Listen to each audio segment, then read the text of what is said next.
다니엘 1장 8절과 9절 말씀입니다.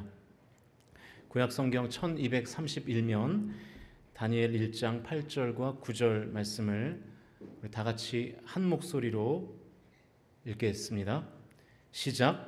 다니엘은 뜻을 정하여 왕의 음식과 그가 마시는 포도주로 자기를 더럽히지 아니하리라 하고 자기를 더럽히지 아니하도록 환관장에게 구하니 하나님이 다니엘로 하여금 환관장에게 은혜와 긍휼을 얻게 하신지라.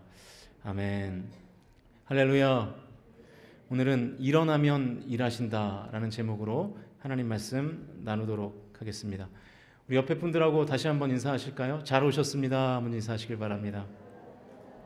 네. 다시 한번 인사하실 때 은혜 받읍시다. 한번 인사하시길 바랍니다. 은혜 받읍시다. 은혜 받읍시다. 네. 할렐루야. 네. 엔트로피 법칙을 아시는지 모르겠습니다. 엔트로피 법칙. 연력학체 2법칙이라고 부르기도 하는데요. 저도 자세한 내용까지는 잘 모르고 간단하게 설명하면 이런 내용입니다. 이 자연 상태의 모든 것은 질서에서 무질서로 간다는 거예요. 그러니까 질서가 있던 어떤 자연 상태가 무질서한 형태로 진행되는 것, 그것이 바로 엔트로피 법칙입니다. 예를 들면 이런 거죠. 우리 교회 건물이 있는데 지금 우리가 있는 본당 건물이 있고 또 건너편에 드림센터가 이제 저희 교회 소유의 건물 아니겠습니까? 양쪽 건물의 상태가 어때 보이세요? 굉장히 좋죠? 대답을 안 하십니까? 굉장히 좋지는 않고, 네. 드림센터는 그래도 좀 지은 지가 그나마 좀 덜 돼서 상태가 괜찮고, 여기 본당 건물은 아시는 대로 뭐 20, 30년 된 건물이기 때문에 더 상태가 많이 낡아 있죠. 왜 그럴까요? 왜 건물이 낡았을까요? 네. 여러분 혹시 화난다고 건물을 뭐 때려 부신 적이 있으세요? 없잖아요. 네. 하나님의 성전을 누가 때려 부시겠습니까? 아무도 그런 사람이 없어요. 우리는 이 건물을 파괴시킨 적이 없습니다. 그런데 왜 건물이 금이 가고 낡을까요? 자연 법칙입니다. 엔트로피 법칙인 것이죠. 점점 무질서의 형태로 가는 거예요. 점점 낡고 갈라지고 그렇게 되는 것이죠. 아무것도 안 하고 가만히만 놔둬도 건물이 점점 새 것처럼 되면 얼마나 좋을까. 제 설교를 준비하면서 그런 생각을 했어요. 우리 교회 건물에 대한 고민들이 많아가지고 그런 생각을 했는데, 이전 것은 지나갔으니 보라 새 것이 되었도다 믿음으로 선포하면 건물이 막 새 것이 되고 그러면 얼마나 좋을까. 근데 안 그런단 말이죠. 건물은 갈수록 낡아갑니다. 그러면 이 무질서도를 낮추려면 어떻게 해야 될까요? 청소를 해야 되죠. 그리고 유지하고 보수하고 관리를 해야 되는 것입니다. 그래야 이 무질서도를 낮출 수 있습니다. 그런데 엄두가 안 나거든요. 그러니까 그냥 방치하는 거예요. 무질서의 흐름에 편승해 가는 것입니다. 교육자실을 들어와 보신 분들은 보셔서 아시겠지만 완전히 달라졌죠. 진짜 보라 새 것이 되었도다. 새 것이 되었습니다. 다 버렸어요. 트럭으로 2트럭을 버렸습니다. 청소를 하니까 교육자실이 이제 좀 일할 만한 공간이 되었어요. 이날 청소하자. 제가 교육자들한테 전 안 했기 때문에 청소해라 한 다음에 결단하고 실행을 하니까 10몇 년 동안 쌓였던 그 무질서도가 한순간에 싹 정리가 된 것입니다. 지금은 딱 각이 잡혀 있습니다. 일을 할 공간이 됐어요. 우리 세 분의 목사님, 전사님들이 진짜 이 사역을 하러 온 건지 청소를 하러 온 건지 모를 정도로 거의 일주일간 치워가지고 교육자실이 원래의 모습으로 돌아왔습니다. 공간의 엔트로피를 멈추는 방법은, 거의 유일한 방법은 뭐냐면 청소하는 겁니다. 이렇게 유지하고 보수하고 관리하는 거예요. 반대로 아무것도 하지 않고 엔트로피 법칙에 편승하며 살면 끝없는 무질서의 미로에서 우리는 허우적대면서 살아갈 수밖에 없는 것이죠. 이게 엔트로피예요. 이해가 되십니까? 몇 분은 끄덕이시는데 아직도 이해가 안 되시는 분이 계신 것 같아서 더 리얼한 예를 좀 들어드리겠습니다. 우리 여성분들 이야기를 해야 될 것 같아서 좀 죄송한데, 여성분들 교회 오실 때 뭘 제일 신경 쓰고 오십니까? 오늘 주일이라서 신경을 많이 쓰고 오셨을 텐데 아마 화장에 제일 신경을 많이 쓰실 거예요. 화장을 왜 하시죠? 우리 여성들? 저도 화장을 했거든요. 선크림 이렇게 바르고 약간 비비 이런 거 저도 했는데 왜 화장을 하시죠? 그렇습니다. 예뻐 보이려고 화장을 하잖아요. 그래서 제가 볼 때 우리 교회 성도님들의 미모 수준이 평균 이상인 것 같아요. 굉장히 좀 아름다우시고 제가 이렇게 보면 다들 아름다우신 것 같아요. 특별히 우리 이분단에서 제일 저 뒤에 앉아 있는 한 여성이 굉장히 아름다운 것 같아요. 성은 주고 이름은 찬미인데 제 아내입니다. 뭐 보여주실 것까지는 없는데 1부 때는 영상으로도 애드립을 하시네요. 이제 네. 저도 이런 걸 좀 해야 집에서 좀 편안하기 때문에 하는 겁니다. 저녁에 뭐 맛있는 반찬이 나올 것 같죠? 네. 보통 여성분들이 몇 살 때부터 화장을 하십니까? 이제 뭐 대학 졸업하고 이제 사회에 진출할 때 보통 화장들을 많이 하시고 이제 나이가 좀 더 이렇게 들어가면서 화장이 점점 어떻게 되죠? 이제 진해지고 짙어지죠. 왜 그럴까요? 나이가 들면서 얼굴에 무질서가 생기기 때문에 그래요. 얼굴에 엔트로피가 증가하는 거예요. 그래서 화장으로 질서를 잡아가는 것입니다. 그래서 여러분 10대 때는요, 그 값이 싼 뭐 스킨푸드 이런 거 발라도 막 얼굴이 막 이렇게 생기가 돌죠. 근데 이제 나이가 들면 제일 비싼 SK2를 발라도 얼굴이 칙칙한 거예요. 기분이 안 좋으실 것 같은데 뭐 사실이라 어쩔 수가 없습니다. 그 현실이에요. 아무튼 이 화장이 영어로 이 코스메틱인데요. 이 코스메틱의 어원이 이 코스모스거든요. 코스모스가 무슨 뜻일까요? 유명한 책이 있죠. 칼 세이건의 코스모스라는 책이 있는데 많은 사람들이 아는 책이지만 더 많은 사람들이 읽지 않은 코스모스라는 책, 우주라는 뜻입니다. 우주. 또 한 가지의 뜻이 있는데요. 질서라는 뜻이 있어요. 질서라는 뜻의 코스모스에서 이 코스메틱, 화장품이라는 단어가 파생되어 나온 것이죠. 그래서 화장이 뭐냐면 무질서를 화장을 통해서 질서를 잡아주는 거, 그게 화장입니다. 그래서 여러분 지금 다 질서 잡힌 얼굴로 지금 예배를 드리고 계시는 것이죠. 그래서 여러분 그런 명언이 있잖아요. 10대가 화장하면 치장, 20대가 하면 화장, 30대가 하면 분장, 40대가 하면 변장, 50대가 하면 위장, 60대가 하면 포장, 70대가 하면 환장, 80대가 하면 끝장. 절 미워하지 마세요. 제가 한 말이 아니라 인터넷에 돌아다니는 유머입니다. 여러분은 지금 뭘 하고 오셨습니까? 치장, 화장, 변장, 끝장까지는 가시면 안 되는데 더 묻진 않겠습니다. 저와 여러분의 얼굴에도 하나님을 믿으면 믿을수록 질서가 생기실 수 있기를 주님의 이름으로 축복합니다. 이게 엔트로피 법칙이에요. 이제 좀 아시겠죠? 오늘 본문의 주인공은 다니엘인데요. 본문 당시 다니엘의 나이가 15살이었습니다. 조국은 걷잡을 수 없는 무질서의 소용돌이로 막 휘몰아쳐 갑니다. 다니엘서 1장 1절 말씀을 같이 읽어보죠. 1절 읽습니다. 시작. 유다 왕 여호야김이 다스린 지 3년이 되는 해에 바벨론 왕 느부갓네살이 예루살렘에 이르러 성을 에워쌌더니. 시대적 배경은 유다 왕 여호야김이 다스린 지 3년이 되는 해였습니다.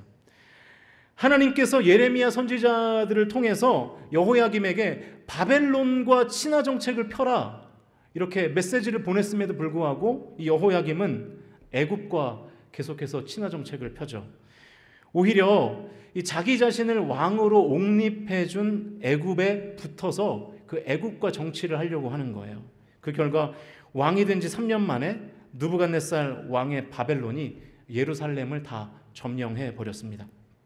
계속해서 2절인데요. 같이 읽어보죠. 2절 시작. 주께서 유다 왕 여호야김과 하나님의 전 그릇 얼마를 그의 손에 넘기심에 그가 그것을 가지고 신할 땅 자기 신들의 신전에 가져다가 그 신들의 보물 창고에 두었더라. 유다를 바벨론의 손에 넘긴 분이 누구십니까? 하나님이시죠. 유다 왕 여호야김에 대한 하나님의 징계가 바벨론의 포로라는 현상으로 임한 것입니다. 그는 하나님의 명령을 거스른 채 우상을 섬겼고요. 또 하나님의 말씀을 어기고 애굽의 조공을 바치는 죄를 범했습니다. 이런 시대적 상황에 지금 다니엘이 서 있는 거예요. 조국은 망했습니다. 그리고 자신은 15살의 나이로 바벨론의 포로로 끌려가는 신세가 되었습니다. 다니엘의 인생의 무질서도가 지금 계속해서 증가하고 있는 것입니다. 과거에는 그래도 못난 왕이었지만, 위태로웠던 조국이었지만 왕과 조국이 있었어요. 그리고 풍전등화의 상황이었지만 성전이 있었습니다. 예루살렘 성전이 건재했어요. 그래도 질서가 있었던 것이죠. 그러나 이제는 왕도 없습니다. 조국도 다 망했습니다. 무엇보다 성전의 기물들이 이방 신전에 가게 된 거예요. 유다 백성들은 성전이 자신들을 지켜줄 것이라고 철석같이 믿고 있던 민족이었거든요. 그런데 그 성전마저 엉망진창이 된 것입니다. 성전은 최후의 보루였는데 그것마저 다 망가졌습니다. 더 이상 망가질 것이 없을 정도로 무질서도가 완전히 바닥까지 치닫게 된 것이죠. 다니엘의 인생의 엔트로피가 급격하게 증가한 거예요. 이것이 다니엘이 직면한 현실이었습니다. 이제 포로가 된 다니엘은 선택했어야 됐어요. 포로가 무슨 선택권이 있나요? 아닙니다. 선택권이 있습니다. 다니엘은 포로였지만 선택할 수 있었어요. 여러 가지의 선택지가 다니엘에게 존재했습니다. 다니엘은 그 중에 하나를 선택하면 되는 거예요. 가장 쉬운 선택은 남 탓하면서 편승하는 것입니다. 여호야김 왕을 탓하고 선조들을 탓하며 다 포기하고 그냥 그 무질서의 흐름에 자기의 인생을 맡기는 거예요. 다 여호야김 왕의 죄 때문이야. 무능한 신앙의 선배들 탓이야. 난 잘못한 게 없어. 이제 포로인데 무슨 일을 더 할 수 있겠어? 라고 생각하면서 포기해버리는 것이죠. 최근에 성결신문에 한 기사가 났는데요. 통합 측 장로교회와 목회 데이터 연구소 그리고 한국 기독교 언론 포럼이 이 GN컴이라는 그 리서치 전문 회사에 의뢰해서 지난 8월 13일 날 그 결과가 나왔는데 주목할 데이터가 두 가지인 것 같더라고요. 첫 번째는 이 현장 예배에 대한 만족도가 89.4%, 온라인 예배에 대한 만족도가 83.2%라는 사실이에요. 온라인 예배에 대한 만족도가 굉장히 높은 거죠. 여러분, 이제 온라인 예배는 현실입니다. 코로나가 끝나도 온라인으로만 예배하는 성도들이 계속 있을 거예요.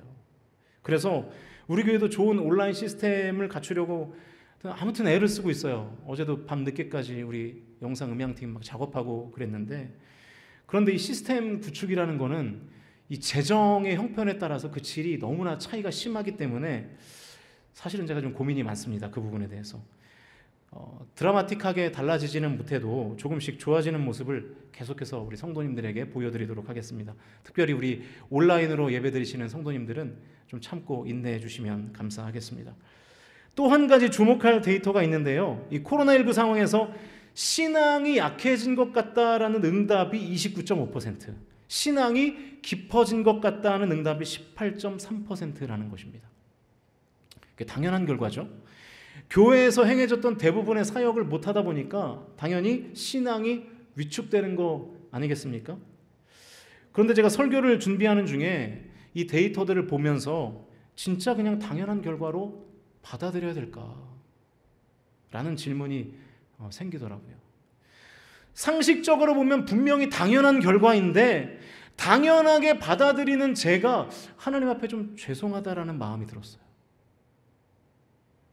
코로나19 때문에 분명히 예배드리는 것이 제한되고 모든 신앙적 활동이 위축되고 있는 것이 당연한데 그냥 그 당연한 흐름에 편성하는 것이 맞는가?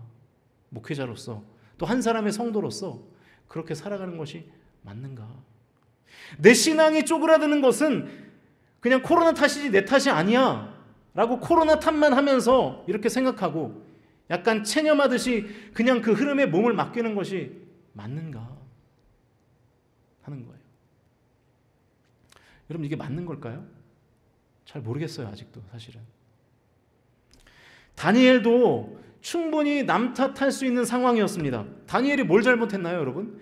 조국이 망할 때, 성전의 기물들이 그렇게 회파될 때 다니엘은 잘못한 게 아무것도 없었어요.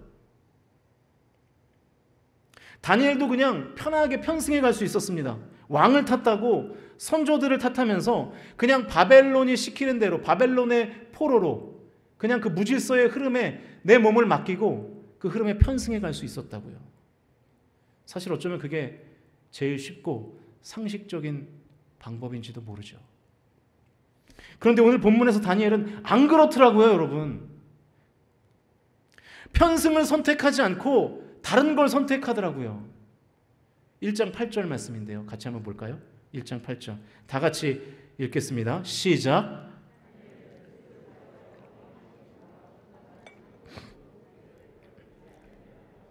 자기를 더럽히지 아니하도록 환관장에게 구하니.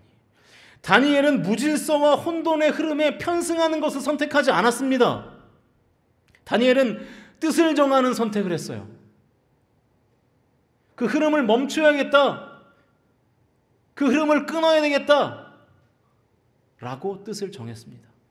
잘못된 흐름에 몸을 맡길 수는 없다. 이렇게 살 수는 없다. 잘 아시는 대로 다니엘은 바벨론의 학문도 배웠고요. 바벨론식의 이름도 얻었습니다. 그런데 음식만 거부했어요. 왜 그랬을까요? 왜 바벨론의 학문과 이름은 받아들이고 음식은 거부했을까요? 사실 이 부분은 해석이 난해한 부분이어서 학자들마다 다양한 견해들이 있거든요. 저는 이렇게 해석합니다. 다니엘은 잘못된 흐름에 편성하지 않기로 결단했기 때문에 비록 바벨론의 포로로 잡혀갔지만 자기 자신을 포로가 아니라 선교사로 인식한 것입니다. 바벨론의 흐름에 편성하지 않은 거예요. 다니엘은 포로였지만 포기하지는 않은 것이죠. 선교사들이 선교국에 도착하면 첫 번째 텀은 적응하는 기간입니다. 그래서 그 사람들과의 관계, 이 레포를 형성하기 위해서 그들식의 이름을 가져야 되고요. 그들의 언어와 문화를 배워야 되는 거예요. 다니엘도 그런 차원에서 이름을 받고 그리고 학문을 공부한 것이 아닌가 이렇게 생각이 됩니다. 만약에 다니엘이 정말로 다 포기하고 포로로서 바벨론의 흐름에 편승했다면 음식도 거부할 이유가 없어요. 다 포기했는데 왜 음식을 안 먹습니까? 맛있게 먹어야죠. 게다가 먹으면 승진시켜주겠다고까지 했는데 왜 안 먹습니까? 목구멍에 찰 때까지 먹어야죠. 만약에 다 포기했다면 말이에요. 그런데 다니엘은 바벨론의 흐름에 편승하지 않았거든요. 포로가 아니라 이 선교사로서의 정체성을 가지고 있었거든요. 그래서 음식만은 먹을 수 없었던 거예요. 바벨론은 우상들에게 바쳤던 음식을 이 지도층들이 나눠 먹으면서 자신들의 건강과 전쟁의 승리와 그리고 복을 이 음식을 통해서 받게 된다고 믿었습니다. 그런데 다니엘은 선교사잖아요. 선교사가 우상 숭배할 수는 없잖아요. 그래서 그 음식을 거부한 것이죠. 바다와 배의 이미지로 다시 한번 정리하면 바벨론식 이름과 학문까지는 바다 위에 배가 떠 있는 거예요. 그런데 음식은 다니엘의 입장에서는 바닷물이 배 안으로 들어오는 것입니다. 물이 배 안으로 들어오면 어떻게 됩니까? 배가 침몰하잖아요. 음식까지 먹으면 선교사로서의 정체성이 침몰할 것 같아서 우상에게 바친 음식은 뜻을 정하여 거부한 것입니다. 여러분, 이 8절에서 다니엘이 뜻을 정했다고 되어 있는데 영어 성경은 resolve라는 단어를 썼어요. resolve. 결의한 거예요. 결심한 거예요. 결단한 거예요. 굳세게 마음을 먹고 내가 이걸 끊어버리겠다. 이 흐름을 끊겠다. 결심한 것입니다. 다니엘은 편승하지 않았습니다. 바벨론의 흐름에 몸을 맡기지 않았어요. 다니엘은 단호합니다. 다니엘은 편승하지 않고 환승하기로 결단했습니다. 여러분은 뭘 선택하고 계십니까? 편승을 선택하셨습니까? 아니면 환승을 선택하고 계십니까? 사랑하는 성도 여러분, 저와 여러분이 무질서의 흐름에, 잘못된 흐름에 편승하지 않고 그 무질서한 흐름, 잘못된 흐름에서 환승하실 수 있기를 주님의 이름으로 간절히 축원합니다. 그 흐름에서 빠져나오셔야 돼요, 여러분. 환승하려면 단호한 결단이 필요합니다. 지금 여러분의 삶을 지배하는 영적 흐름이 뭡니까? 혹시 메마름은 아닙니까? 위축됨은 아닌가요? 무질서와 혼돈과 공허가 여러분의 삶을 가득 채우고 있지는 않습니까? 그런데 왜 그 흐름에 여전히 머물고 계시나요? 왜 뜻을 정하여 그 흐름을 빠져나와 편승하지 않고 환승하려는 움직임, 그 몸부림이 왜 없으십니까? 나의 신앙이 갈수록 바닥을 향해서 쏟아져 내리는데 왜 뜻을 정하지 않으세요, 여러분? 왜 흐름을 바꿀 결단을 하시지 않으십니까? 그냥 왜 그 잘못된 흐름에 그냥 편승해 계시냐 이 말이에요. 여러분, 지금 우리 교회 영적 상태가 어떤 것 같으세요? 저는 한마디도 안 했는데, 저는 모르니까요. 한마디도 안 했는데 성도님들을 만나서 신방에 보면 다 하나 같은 똑같은 말씀들을 하세요. 다 죽어 있습니다. 다 똑같은 말씀이에요. 다 죽어 있습니다. 여러분이 아시잖아요, 죽어 있는지. 그런데 왜 여전히 그 죽음의 흐름에 몸을 맡기고 계십니까? 누구의 잘못인가요? 제가 볼 때는 저의 잘못이에요. 담임 목사의 잘못이에요. 교회의 잘못이에요. 맞는 것 같아요. 담임 목사의 잘못이고 교회의 잘못입니다. 그래서 그 얘기를 들을 때마다 너무 죄송해요. 너무 송구해요. 드릴 말씀이 없어요, 사실은. 그 판단이 맞습니다. 여러분의 탓이 아니에요. 담임 목사 제 탓이에요. 참 죄송합니다. 교회 탓이에요. 참 죄송합니다. 그런데 여러분, 중요한 것은 뭔지 아세요? 그럼에도 불구하고 여러분이 그 죽어있는 그 흐름에 편승하고 사는 것이 정당화되는 건 아니에요. 내 탓이 아니라고 해서, 김승민 목사의 탓이라고 해서, 교회의 탓이라고 해서 여러분이 그 죽은 흐름에 편승하고 있는 것이 정당화되는 것은 아니라는 사실입니다. 여러분이 얼마나 귀한 존재들인데요. 예수님이 여러분의 생명을 구원하시려고 십자가에 달려 돌아가셨는데, 그 정도로 우리를 사랑하시는데 왜 내가 나의 영혼을 사랑하지 않나요? 왜 내가 나의 영혼을 포기합니까? 너무 감사한 것은 그 최근에 우리 교회 환승을 결단하는 성도들이 1명, 2명 생겨나고 있다는 사실입니다. 할렐루야! 너무 감사해요. 새벽 예배를 결단하고, 그동안은 수요예배를 안 나갔는데 수요예배를 결단하고, 그동안은 주일 예배도 못 나갔는데 주일 예배를 결단하고, 성경 통독을 결단하고, 그동안은 주저하고 있었는데 다시 예배 자리를 서기를 결단하는 성도들이 1명, 2명 세워지고 있다는 거예요. 또 머뭇거리고 있던 주변의 영혼들을 돌보고 섬기는 사역을 활발하게 하시는 성도님들이 여기저기서 일어나고 있다는 거예요. 할렐루야! 얼마나 감사한지 몰라요. 다니엘은 환승을 시도하면서 뜻을 정했습니다. 그랬더니 하나님이 너무 기뻐하시는 거예요. 여러분, 9절 같이 읽어볼까요? 9절 같이 읽습니다. 시작. 하나님이 다니엘로 하여금 환관장에게 은혜와 궁유를 얻게 하신지라. 저는 이 말이 분명히 이 말이 생략됐다고 확신하는데, 하나님이 다니엘의 결단을 너무 기뻐하심으로 환관장에게 은혜와 궁유를 얻게 하신지라. 하나님이 얼마나 기뻐하셨으면 8절에서 다니엘이 뜻을 정하자마자 9절에서 하나님이 일하시는 거예요. 8절에서 하나님이 다니엘이 저 이렇게 하나님 앞에 살겠습니다라고 결단했더니 바로 하나님이 일하시는 거예요. 우리 옆에 분들에게 이렇게 한번 축복의 인사를 했으면 좋겠습니다. 일어나면 하나님이 일하십니다. 시작. 다시 한번, 일어나면 하나님이 일하십니다. 시작. 할렐루야. 여러분, 일어나면 하나님이 일하실 줄로 믿습니다.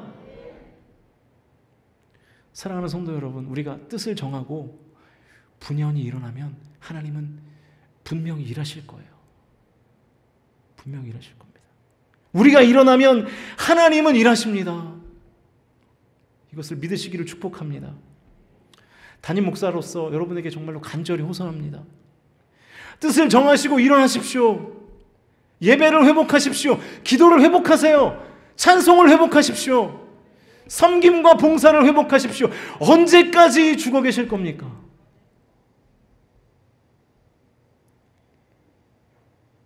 우리가 뜻을 정하고 일어나면 하나님께서 우리 교회도 살려주실 줄로 믿습니다.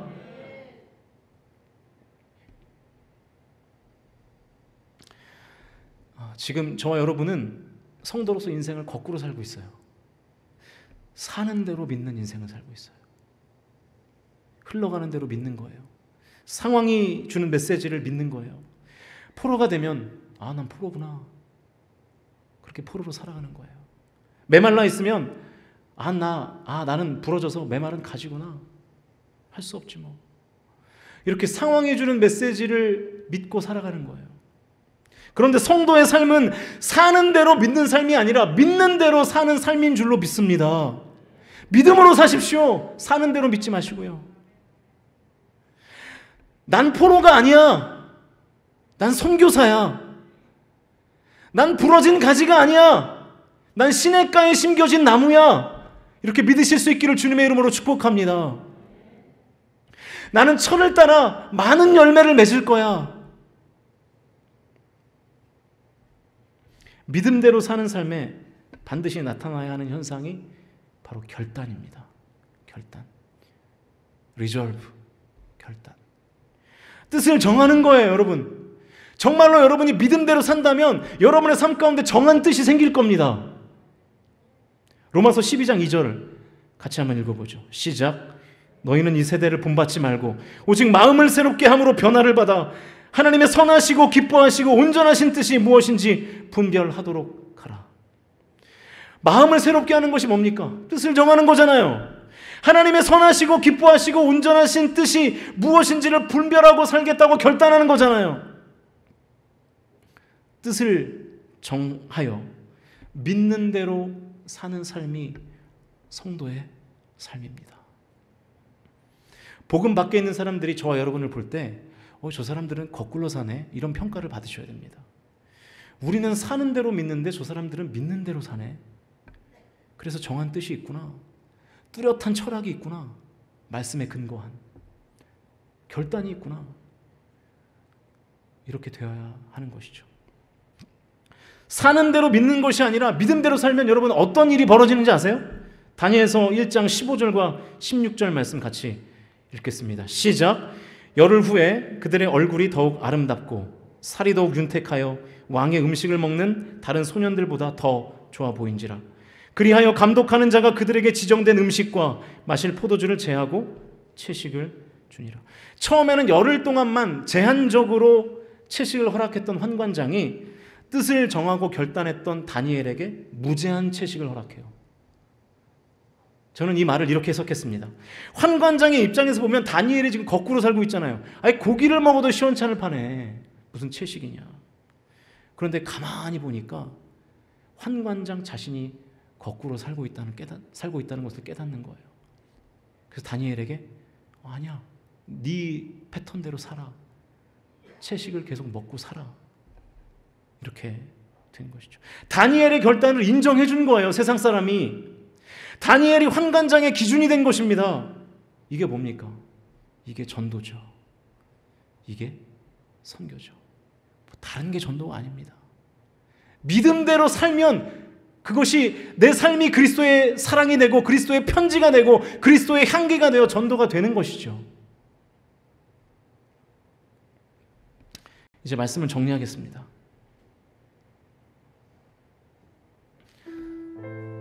사랑하는 성도 여러분, 혹시 지금 여러분의 삶에 무질서가 크지 않습니까? 대체 내가 뭘 위해서 사는지 모르겠고 무엇을 향해서 가는지 모르겠고 그런 삶을 살고 있지 않으세요? 그저 상황이 이끄는 대로 그냥 사는 대로 되는 대로 시간을 보내고 계시지 않습니까? 남 탓하며 무질서의 흐름에 편승한 채 포기하고 사는 인생들이 되지 마시고 뜻을 정하여 분연히 일어나는 성도들이 다 되실 수 있기를 주님의 이름으로 축복합니다. 내 삶의 무질서의 강도가 커지는 것, 내 신앙이 쪼그라드는 것, 여러분 당연한 거 아니에요. 절대로 당연하지 않습니다. 당연하게 받아들이지 마세요, 여러분. 우리가 그런 상황을 당연하게 받아들이니까 정말로 우리가 성도로서 당연하게 누려야 될 것들을 못 누리고 사는 거예요. 상황을 당연하지 않게 받아들여야 성도로서의 당연함이 찾아오는 것입니다. 복음 밖에 있는 사람들이 볼 때 거꾸로 사는 성도들이 되십시오. 사실은 복음 밖에 있는 사람들이 거꾸로 살고 있음을 깨닫게 해주는 사람들이 되십시오. 사는 대로 믿는 것이 아니라 믿는 대로 사는 성도들이 다 되실 수 있기를 축복합니다. 이제 이 찬양 함께 부르시면서 기도하실 텐데 나에게 있는 메마름을 그 상태를 깨고 뜻을 정하여 하나님께 달려가겠다고 결단하시면서 우리 이 찬양 함께 고백하시면 좋겠습니다.